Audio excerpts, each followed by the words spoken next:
a potential game changer in the Ukraine war. Reports say Germany may now be ready to send in its Leopard 2 battle tanks, and the US may now supply its Abrams tanks. Berlin's move reportedly comes as a green light for Poland too to send its Leopard tanks to Ukraine. Officials in Kyiv have hailed the decision. Until now, Germany and the United States had held back on providing the tanks as they feared the move could provoke Russia. It may also give the Kremlin reason to widen the conflict, as it had already warned the West that supplying of modern offensive weaponry to Ukraine would escalate the war.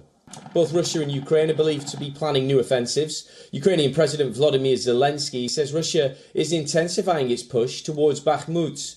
Ukraine has pleaded for months for Western tanks, as it says it will give its forces the firepower and mobility to break through Russian defensive lines and recapture territory. In recent days, the question of whether to supply Ukraine with significant numbers of tanks has dominated debate amongst Western allies.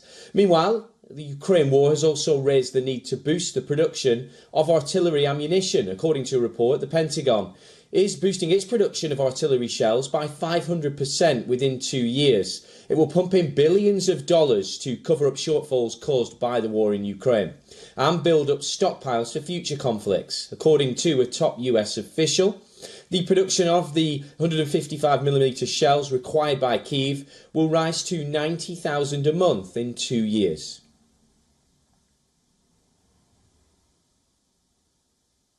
As defined by driving Russia out of all of... For more on this, we're joined by Volker Stancl, former German ambassador to China and Japan, a senior distinguished fellow at SWP and the German Institute for International and Security Affairs. He's joining us live from Berlin. Well, many thanks for joining us, Volker. And of course, the US and Germans are now looking like these tanks are going to be sent from there to Ukraine. Can they prove to be a game changer in this war? A game changer, well, I'm a bit skeptical about that, but they will make an advantage, make sure Ukraine has an advantage. But let me look at the political side of the discussion as well, because the whole dispute over sending Leopard tanks or not and Abram tanks or not has shown for the first time disunity in the Western alliance inside NATO. And to a high degree, that, of course, was something that only served the interests of Putin militarily, because Ukraine was not as strong as it could have been, but politically and propagandistically as well. And that, in turn, of course, affected public opinion in European countries and in the United States, by which I mean that those parts of our public that are afraid of an escalation in the war felt strengthened in their skepticism over what our governments were doing. So that is one side. The other side, when you ask about a game changer, is what is happening on the ground.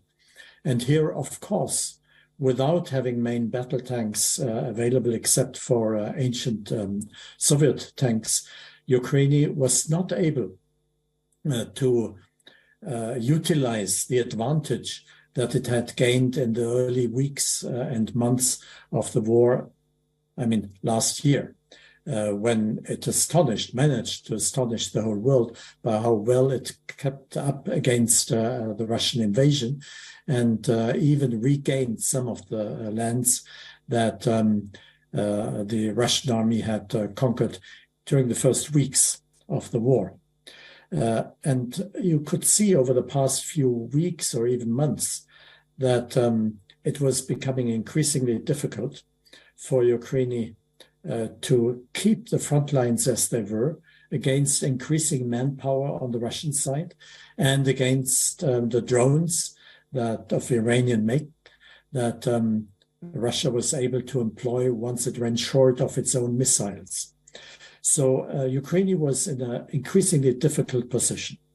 And now the main battle tanks, we're not yet sure when they will all be there, because it takes time. It takes time for the Ukrainian troops to be trained in how to use them. That is true mainly for the Abrams tank.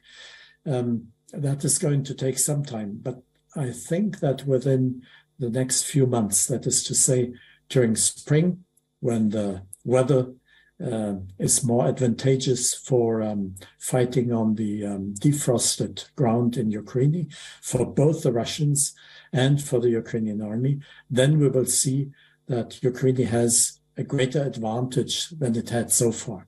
Whether that is a game changer or not remains to be seen. There still is the battle that takes place in the air. I already mentioned the missiles. So we don't know what this is going to happen. Also, of course, I should mention that Russia has already toyed with the idea of mobilizing again some 100,000, maybe 200, maybe 300,000 of troops from the reservists, which shows us that the Russian population is large enough to resupply their lost troops on the battlefield. And that also may be what the Russians, on their part, would hope to be a game changer for them. Volker Stansel, former German ambassador to China and Japan, many thanks for your insight. You're welcome.